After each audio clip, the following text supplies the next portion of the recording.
Hello students, my self Abhishek Agarwal and welcome to magnet brains. Class 10th chemistry का तीसरा chapter metals and non metals में metallurgy को discuss कर रहे हैं, जिसमें अभी हम ओर की सफाई कर रहे हैं भाई साहब। मतलब मोदी जी का जो अभियान है ना, स्वच्छ भारत अभियान, उस स्वच्छ भारत अभियान में अभी हम घर की सफाई और कॉलोनी की सफाई तो बाद में, पहले और जिससे हमें मेटल निकालना है उसकी सफाई पहले, क्योंकि उसमें भी बहुत सारी गंदगी है, सॉइली, सैंडी, बहुत सारी रॉकी इंप्यूरिटीज, बहुत सारी इंप्यूरिटीज है और उसको साफ करना हमारी जिम्मेदारी है अगर आप मेटल निकालना चाहते हो तो। और उसके कंसंट्रेशन में अब हम चौथी और आखिरी मेथड पढ़ रहे हैं जिसका नाम है केमिकल सेपरेशन। 3 मेथड ऑलरेडी देख चुके हैं, hydraulic washing, flotation process, magnetic separation. ये 4th मेथड है अपने सिलेबस की जिसमें केमिकल रिएजेंट्स ऐड करोगे। अब केमिकल रिएजेंट्स ऐड करोगे तो या तो और उनके साथ रिएक्ट कर जाएगा, तो फिर गैंग रिएक्ट नहीं करेगा, या फिर गैंग रिएक्ट कर जाएगा और नहीं करेगा। तो केमिकली जो रिएक्ट कर जाएगा वो अलग हट जाएगा, एक प्रोडक्ट बना लेगा, या तो वो पीपीटी के फॉर्म में हमें मिल जाएगा जिसको हम छान कर फिल्टर करके अलग कर लेंगे, या फिर वो रिएक्ट करके प्रोडक्ट बना लेगा जो कि सॉल्युबल प्रोडक्ट होगा जिसको बाद में हम इनसॉल्युबल करके अलग कर लेंगे। मुद्दा यह है कि सिर्फ गैंग और पार्टिकल्स में से कोई एक उस रिएजेंट के प्रति रिएक्शन करेगा और दूसरा नहीं करेगा, और यह प्रिंसिपल रहेगा दोनों को सेपरेट करने का। क्लियर हो गया? केमिकल सेपरेशन की मेथड को हम एक नाम और देते हैं जिसका नाम है लीचिंग। मतलब केमिकल सेपरेशन की इस मेथड को हम नाम दे देते हैं क्या? लीचिंग। तो इसको आप क्या बोलते हो? लीचिंग नाम देते हो। ठीक है। अब क्या होता है इसमें? सिंपल सी बात है, the process consist of treatment of the powder door with the suitable reagent. Suitable reagent मतलब जो रिएजेंट एक से रिएक्ट कर जाए, कम से कम दोनों से नहीं करना चाहिए। मतलब दोनों से कर गया तो फिर दोनों अलग कैसे होंगे भाई? और ऐसा भी नहीं होना चाहिए कि दोनों से ही ना करे, तो फिर दोनों से नहीं कर रहा तो सब बैठे हुए, हम भी बैठे हुए, कुछ हो ही नहीं रहा। रिएजेंट ऐसा होना चाहिए कि एक से रिएक्ट करे और एक से ना करे, सच एज एसिड, बेस और अदर रिएजेंट्स। ये कोई से भी हो सकते हैं, विच कैन सिलेक्टिवली, देखो लिखा हुआ है, selectively dissolve the ore but not the impurities. Ore को डिसॉल्व कर ले, इंप्योरिटीज को डिसॉल्व ना करे। तो इंप्योरिटी डिसॉल्व नहीं होगी तो नीचे जम जाएंगी, नीचे जम जाएंगी तो अपन छान लेंगे उनको। जैसे चाय छानते हैं ना, तो छलनी आती है चाय छानने वाली, फिल्टर जो जिसको आप कहते हो, उसमें क्या होगा? चाय पत्ती ऊपर रह जाएगी, चाय नीचे आ जाती है। वैसे ही आपका गंदगी ऊपर रह जाएगी और पूरा और साफ होकर नीचे आ जाएगा, क्योंकि और केमिकली रिएक्ट करके सॉल्युबल हो चुका होगा। क्लियर हो गया? तो ये आपकी लीचिंग मेथड भी बोली जाती है और इसको केमिकल सेपरेशन बोलते हैं। अब बच्चों, आपको जो मेथड मैं यहां बता रहा हूं वो मेथड मैं आपको यहां पर एक्सप्लेन करना चाहता हूं, लीचिंग ऑफ बॉक्साइट ओर। मतलब मैं जो अभी आपको यहां पर बता रहा हूं वो बता रहा हूं leaching of bauxite ore. Bauxite जानते हो? एल्यूमिनियम का ओर है, बहुत ही इंपॉर्टेंट ओर है। मतलब नाम तो पता ही चल जाना चाहिए कि बॉक्साइट ओर एल्यूमिनियम का ओर है और उसका फॉर्मूला है Al2O3, प्रिसाइसली Al2O3.2H2O। ठीक है, ये बॉक्साइट ओर है। अब क्या करें? इसको केमिकल मेथड से हमें गंदगी से दूर करना है। मतलब जितनी भी इसके अंदर गंदगी है उससे दूर करना है। अब पहले ये तय कर लो इसके अंदर गंदगी कौन कौन सी है। तो मैं आपको इसके अंदर की गंदगी बता देता हूं। इसके अंदर 2 गंदगी है। मतलब जब आप देखो तो इसके अंदर 2 गंदगी है। एक आयरन का ऑक्साइड है Fe2O3, और आयरन के ऑक्साइड के साथ एक सिलिकॉन का ऑक्साइड है SiO2, सिलिकॉन डाइऑक्साइड। ये 2 क्या है इसके अंदर? इंप्योरिटीज। इसको गैंग बोल दो, मैट्रिक्स बोल दो, केमिकल इंप्योरिटीज हैं। हर बार भाई साहब रेत, कंकड़, पत्थर, टीले ये सब थोड़ी ना आएगा। कभी कुछ केमिकल बात भी तो करो, केमिस्ट्री पढ़ रहे हो तो कुछ गंदगी केमिकल वाली गंदगी आएगी। और Fe2O3 आयरन का ऑक्साइड है और SiO2 सिलिकॉन डाइऑक्साइड है। मैं SiO2 बताता हूं। रेत आपने देखी होगी, बालू, सैंड, उसमें कांच के पार्टिकल्स देखे, कांच जैसे जो चमकते रेत और बालू में, वो आपका सिलिकॉन के पार्टिकल्स होते, सिलिकॉन डाइऑक्साइड, वो सिलिकॉन के पार्टिकल्स होते, सिलिकॉन डाइऑक्साइड। तो वो सैंडी इंप्यूरिटीज के रूप में आ जाता। तो ये आपके Al2O3 के साथ मौजूद है। मतलब ये Al2O3 इन इंप्यूरिटीज के साथ है ये हमारा। अब क्या करना है? इनको दूर भगाना है। तो इनको क्या करना है? इन सबको हमको दूर भगाना है और इन सब इंप्यूरिटीज को अलग करना है। तो ये दोनों इंप्यूरिटीज को अलग करने के लिए हम काम करेंगे। अब देखो रिएक्शन को, मतलब पहली रिएक्शन क्या होगी, स्टेप 1 में क्या होगा, तो पहली रिएक्शन लिखना चाहता हूं जिसमें आप बॉक्साइट और यानी कि Al2O3 को सोडियम हाइड्रोक्साइड के साथ रिएक्ट करवा दोगे। किसके साथ? सोडियम हाइड्रोक्साइड के साथ। अब सोडियम हाइड्रोक्साइड क्या है? एक बेस है। क्या है? एक बेस है। अब इसमें एक बात बताऊं, Al2O3 आपका एम्फोटेरिक है। एम्फोटेरिक मतलब Al2O3 वैसे तो एक मेटल का ऑक्साइड है, लेकिन Al2O3 अपने आप में एक एम्फोटेरिक ऑक्साइड माना जाता है। अब एम्फोटेरिक ऑक्साइड किससे बोलते हैं? ऐसा ऑक्साइड जो अपने अंदर एसिडिक और बेसिक दोनों के कैरेक्टरिस्टिक रखता हो, उसको एम्फोटेरिक ऑक्साइड बोल देंगे। और एम्फोटेरिक कंपाउंड्स भी होते हैं, हर बार ऑक्साइड हो जरूरी नहीं है, कुछ कंपाउंड्स भी होते हैं जिनके पास एसिड और बेसिक दोनों का बिहेवियर होता है। जैसे हमें नॉर्मली पता है जितने भी मेटल ऑक्साइड्स होते हैं वो बेसिक होते हैं, और जितने भी नॉन मेटेलिक ऑक्साइड्स होते हैं वो एसिडिक होते हैं। लेकिन Al2O3 जो है आपका यहां पर, वो एम्फोटेरिक ऑक्साइड है। मतलब वक्त आने पर खुद को एसिड की तरह भी काम में ले सकता है, खुद को एसिड की तरह भी बना सकता है, और वक्त आने पर खुद को बेस की तरह भी बना सकता है। कौन? Aluminium oxide, Al2O3। और Al2O3 की रिएक्शन अभी किससे करा रहे हो? NaOH से। मतलब जाहिर सी बात है ये NaOH जो है ये आपका हो गया एक बेस। तो फिर Al2O3 खुद को किसके रूप में धारण कर लेगा? एसिड के रूप में। तो एसिड और बेस की रिएक्शन हो जाएगी। क्लियर हो गई मेरी बात? क्लियर हो गई। अब ये रिएक्शन होगी तो पहले देख लो बनेगा क्या। जाहिर सी बात है सॉल्ट और वाटर, तो बना देते हैं सॉल्ट और वाटर, सीधा बनाते हैं सॉल्ट। सॉल्ट बनेगा सोडियम एल्यूमिनेट। सोडियम एल्यूमिनेट क्या होता है? NaAl और O से बनने वाला। अब आप पूछोगे कि इसमें क्या होगा? Na के ऊपर चार्ज कितना है? +1। एल्यूमिनियम पे चार्ज कितना है? +3। तो टोटल प्लस कितने हो गए? +4। फिर ऑक्सीजन को अगर नलीफाई, न्यूट्रलाइज करना है चार्जेस को, नलीफाई करना है अगर चार्जेस को, तो ऑक्सीजन पे -4 चार्ज आना चाहिए, क्योंकि इनके पास +4 है, एल्यूमिनियम पे +3 और सोडियम पे +1। तो ऑक्सीजन पे -4 आएगा कैसे? जब ऑक्सीजन 2 एटम लेगा, क्योंकि एक एटम में तो -2 ही आएगा, तो आप ऑक्सीजन में 2 लिख दो, बस खत्म। NaLO2, बस ये एक साथ लिख देंगे तो NaAlO2, this is called sodium aluminate. Sodium aluminate नमक है एक प्रकार का, सिंपल। सोडियम एल्यूमिनेट कैटायन है, हालांकि प्रॉपर इसको सॉल्ट मत बोलना, बस आप तो मेटल ऑक्साइड इसको बोल सकते हो। तो ये आपका सोडियम एल्यूमिनेट बन गया, खत्म बात। प्लस क्या होगा?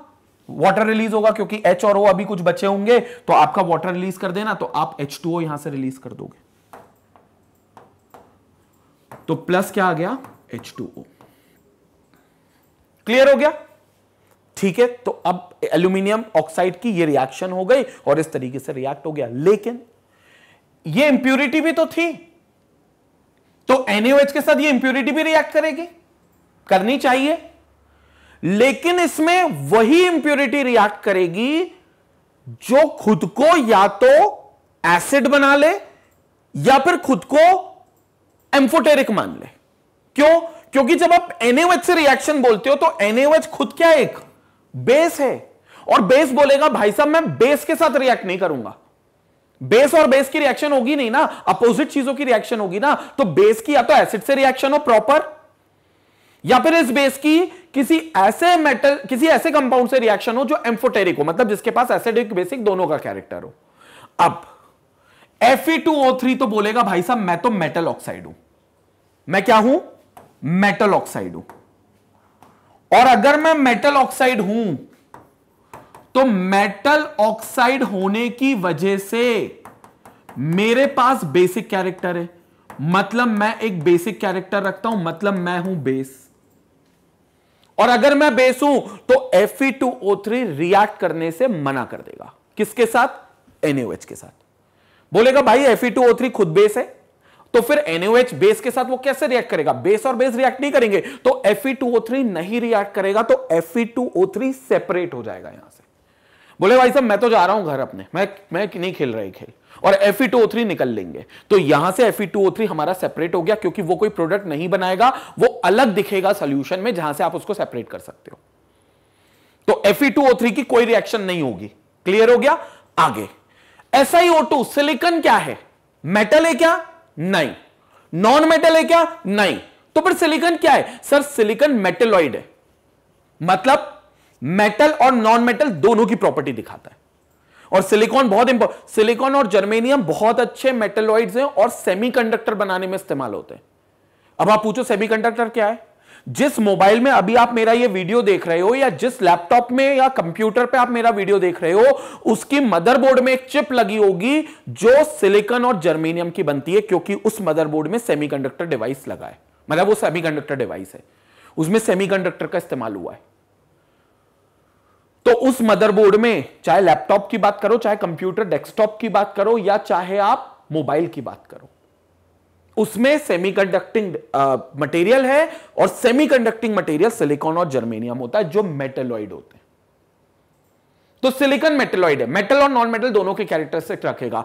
तो फिर सिलिकॉन डाइऑक्साइड जो मेटेलॉइड का ऑक्साइड होगा वो कैसे नेचर रखेगा? एसिडिक और बेसिक दोनों, क्योंकि मेटल के ऑक्साइड्स बेसिक होते हैं, नॉन मेटल के ऑक्साइड्स एसिडिक होते हैं। तो फिर जिनके पास दोनों कैरेक्टरिस्टिक्स होंगे उनके पास ऑक्साइड्स के पास कौन सा कैरेक्टरिस्टिक होगा? दोनों कैरेक्टरिस्टिक होंगे, मतलब मेटेलॉइड ऑक्साइड्स एम्फोटेरिक नेचर के होते हैं, मतलब मेटेलॉइड ऑक्साइड्स के पास एसिडिक और बेसिक दोनों कैरेक्टरिस्टिक होते हैं। तो यह भी आपका क्या हो गया? एम्फोटेरिक। तो क्या यह रिएक्शन करेगा? बिल्कुल करेगा। इसकी रिएक्शन देख लो, इसकी रिएक्शन भी देख लो। किसकी रिएक्शन होगी? SiO2 की। किसके साथ? NaOH के साथ। खुद को क्या बना लेगा ये? फिर से एसिड, और ये तो है ही बेस। क्या होगा? सोडियम सिलिकेट बनेगा। सोडियम सिलिकेट मतलब Na Si और O का कंपोनेंट। अब आप खुद सोचो, Na के ऊपर चार्ज कितना होता है? +1। सिलिकॉन के ऊपर चार्ज कितना होगा? सिलिकॉन कार्बन के ग्रुप का मेंबर है। कार्बन का ग्रुप मतलब कार्बन जिस ग्रुप में रहता है, मतलब कार्बन के कैरेक्टरिस्टिक रखने वाला सिलिकॉन है, क्योंकि कार्बन के आउटर मोस्ट शेल में और सिलिकॉन के आउटर मोस्ट शेल में सेम नंबर ऑफ इलेक्ट्रॉन होते हैं। कितने? 4। तो चार्ज कितना होगा? 4 का होगा, +4 का होगा। तो सिलिकॉन पे +4 और सोडियम पे +1, टोटल कितने हो गए? +5। ऑक्सीजन पे कितने होने चाहिए? -5। लेकिन ऑक्सीजन तो बोलता है भाई साहब मैं तो इवन नंबर में चलता हूं, 2 4 6 8, तो -5 मेरे पास पॉसिबल ही नहीं है। हमने कहा चल ठीक है, हायर साइड पे तेरा इवन बना ले। तो बोलता है 5 के हायर साइड में 6 इवन बना सकता हूं। हम देखा कैसे बनाएगा? बोलता है 3 ऑक्सीजन एटम देकर, तो हम इसको कर देंगे 3। लेकिन अभी ये तो 5 है, तो कोई बात नहीं, इसमें एक +1 और ऐड कर देते हैं। तो +1 किसके पास है? सोडियम के पास है। तो सोडियम एक की जगह 2 एटम यूज कर लेते हैं, तो ये कर देते हैं Na2SiO3। देखो रटना नहीं है कुछ भी। कई लोग होंगे सोडियम एल्यूमिनेट और सोडियम सिलिकेट का फॉर्मूला रट लेंगे बेटा, लेकिन कब तक रटोगे? रटना, फिर अगर रटने का कंसेप्ट सोच रहे हो तो हमेशा ही रटना पड़ेगा, लेकिन अगर समझ लोगे तो सिर्फ जीवन में एक बार समझना होगा और कहीं भी वो क्वेश्चन आएगा अप्लाई कर देना। तो देखो Na2SiO3 ये बन गया सोडियम सिलिकेट। चार्ज देख लो, Na पे कितना? +1, 2 Na पे +2, सिलिकॉन पे अभी बताया +4, +2 और +4 +6, ऑक्सीजन पे 1 पर कितने? -2, 3 पर कितने होंगे? -2 × 3 -6, +6 -6 कट गए, इलेक्ट्रिकली न्यूट्रल हो गया। कंपाउंड का इलेक्ट्रिकल न्यूट्रल होना जरूरी है जो फाइनल प्रोडक्ट बनता है। तो ये Na2SiO3, इसका नाम सर, इसका नाम sodium silicate, sodium silicate. Sir और कुछ बनेगा? हां वाटर, वाटर तो निकलेगा ही ना, तो वाटर बनेगा। तो सर ये इंप्योरिटी तो आ गई, कोई बात नहीं, 2 इंप्योरिटी थी, एक आ गई, एक तो चली गई ना। एक कौन सी गई? Fe2O3, क्योंकि Fe2O3 तो कोई रिएक्शन नहीं देने वाला, तो मैं यहां लिख देता हूं Fe2O3 प्लस NaOH। किससे करा रहे हो? NaOH से। तो Fe2O3 प्लस NaOH की कोई रिएक्शन नहीं होगी, नो रिएक्शन। तो Fe2O3 आपका अलग हो गया, कम से कम एक तो अलग हुआ। सर तो एक को अलग करके ही आप खुश हो? नहीं नहीं भाई, मैं बिल्कुल खुश नहीं हूं, मैं तो दूसरे को इंप्योरिटी को भी अलग करना चाहता हूं। दूसरी इंप्योरिटी को अलग करने में टाइम लगेगा, अभी मैं सेकंड स्टेप करूंगा। ये तो अभी मैंने फर्स्ट स्टेप ही बताई है, एक ही रिएक्शन हुई है, अभी तो दूसरी रिएक्शन, तीसरी रिएक्शन बची है, 3 रिएक्शन होंगी टोटल। यह समझ में आया? तो अभी जो बॉक्साइट के पास 2 इंप्योरिटी थी, उसमें से एक इंप्योरिटी हट गई, Fe2O3, SiO2 अभी उसके साथ रिएक्ट होकर सोडियम सिलिकेट बन गया। क्लियर हो गया? तो सोडियम सिलिकेट और सोडियम एल्यूमिनेट आपके यहां पर बन गए। पहली रिएक्शन कंप्लीट हुई है। इस रिएक्शन का फायदा यह है कि Fe2O3 जैसी इंप्योरिटी अलग हो गई, क्योंकि उसने NaOH के साथ रिएक्ट नहीं करा। जल्दी से आप स्क्रीनशॉट लो।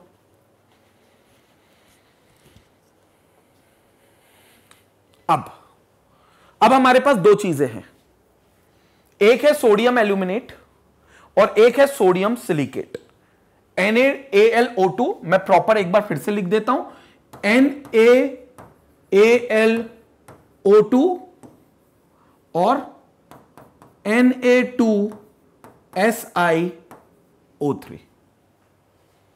अभी हमारे पास ये 2 चीजें, बाकी Fe2O3 खत्म हो गया।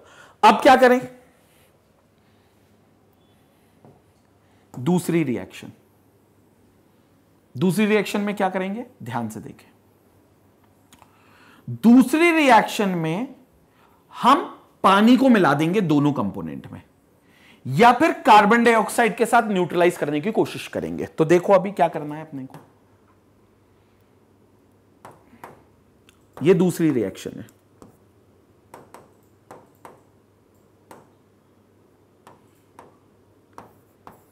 दूसरी रिएक्शन में क्या करेंगे?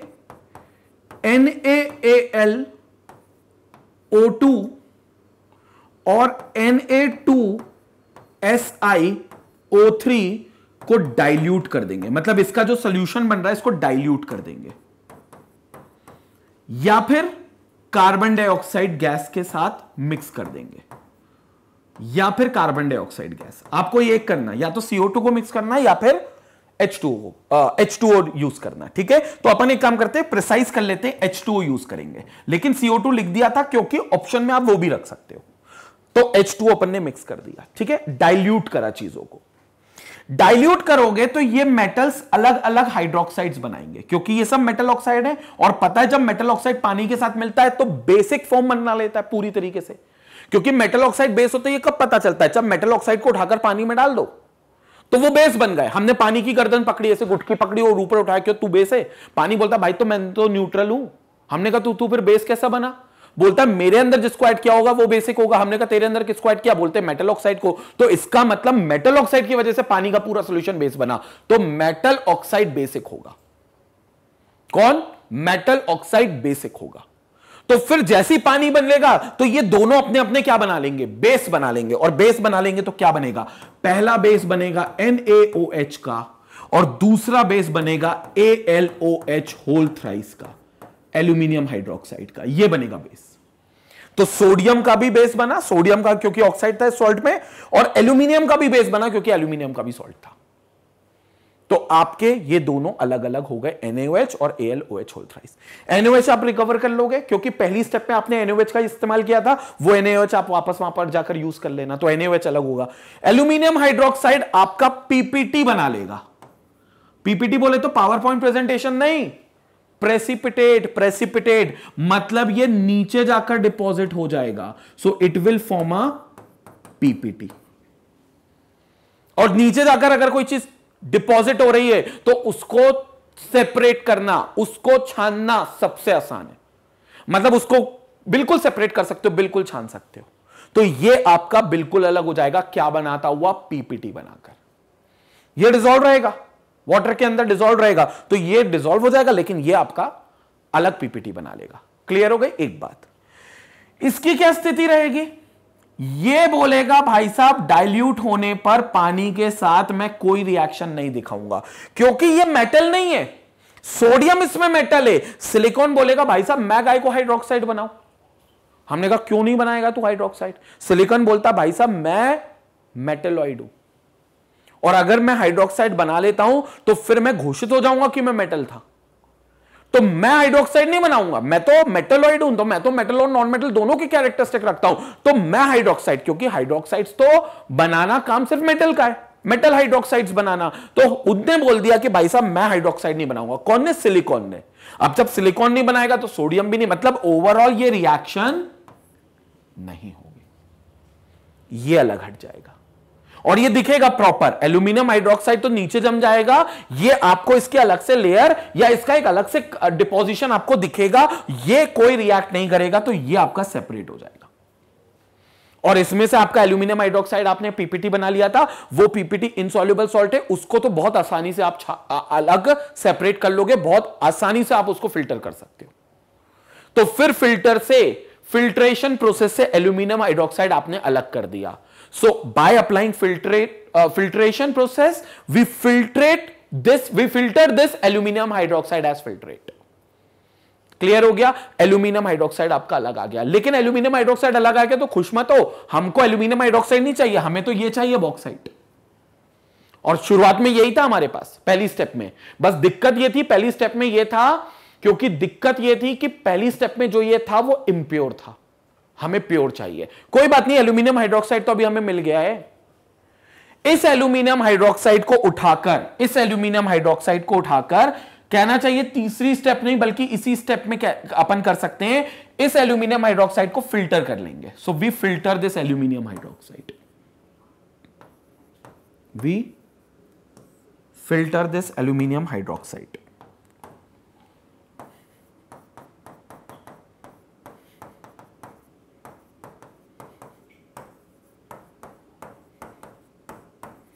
क्लियर हो गया? तो एल्यूमिनियम हाइड्रोक्साइड आपका क्या हो जाएगा? फिल्टर्ड हो जाएगा। तो इस तरीके से अलग होगा। अब इसके बाद क्या करेंगे? तीसरी रिएक्शन, ठीक है, बट उससे पहले स्क्रीनशॉट ले लो इसका।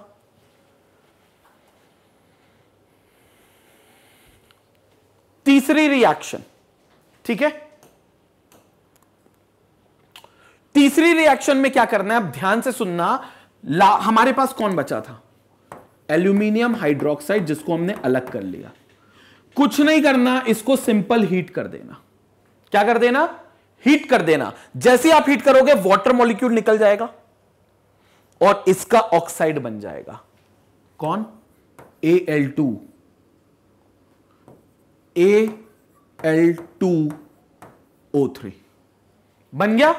और वाटर निकल गया तो कौन निकल गया? H2O। तो ये वाटर निकल जाएगा। हालांकि इस वाटर को क्रिस्टलाइज करके वापस से ऐड कर देना, जिसको आप रिक्रिस्टलाइजेशन बोलते हो। तो अगली स्टेप में Al2O3 प्लस 2H2O अपने आप को रिक्रिस्टलाइज करेंगे, मतलब वापस से क्रिस्टल के फॉर्म में ऐड हो जाएंगे as a water molecule,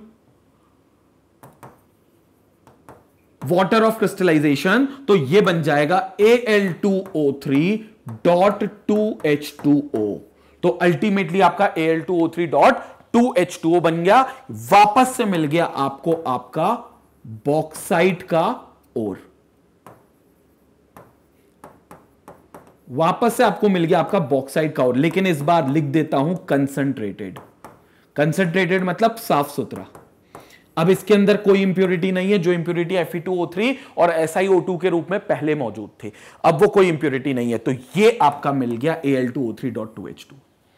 aluminium hydroxide को हीट करना है। थर्ड स्टेप में क्या करना है? एल्यूमिनियम हाइड्रोक्साइड को हीट करना है। तो Al2O3 अलग मिलेगा और H2 अलग चला जाएगा। इस H2 को वापस इस पर ऐड करना पड़ेगा, बट इस बार वाटर ऑफ क्रिस्टलाइजेशन के रूप में करना पड़ेगा, वाटर मॉलिक्यूल ऑफ क्रिस्टलाइजेशन। जैसे ही करोगे Al2O3.2H2 बन जाएगा। ये वापस मिल गया बॉक्साइट। तो आपने देखा कैसे हमने Fe2O3 और कैसे हमने SiO2 जैसी इंप्योरिटी को केमिकल रिएजेंट्स, और उसमें रिएजेंट कौन था? NaOH था। दूसरे केस में कौन था? पानी था या CO2 था, डाइल्यूट किया। और तीसरे केस में कोई रिएजेंट नहीं था, सिंपल हीट की थी। तो इस तरीके से हम लोगों ने क्या कर लिया? केमिकल मेथड से, जिसको हम लीचिंग भी बोलते हैं, बॉक्साइट ओर को कंसंट्रेट कर दिया। उसके अंदर की केमिकल गंदगी जो थी Fe2O3 और SiO2 जैसी गंदगी को अलग कर दिया। तो यह मेथड थी। आप इसका स्क्रीनशॉट ले लो। क्लियर हो गया स्टूडेंट?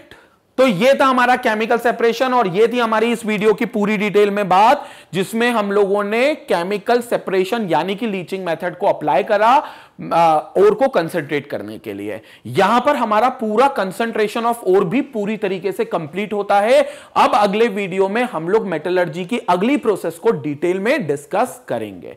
अब बात करते हैं मैग्नेट ब्रेन्स के चैनल की। जैसे कि आपको पता है, क्लास 4 से लेकर क्लास 12 तक के हर सब्जेक्ट्स के इन डेप्थ एनालिसिस के वीडियोस आपको बनाकर रखे गए हैं प्लेलिस्ट में, ताकि आपकी पढ़ाई को बेहतर बना सकें।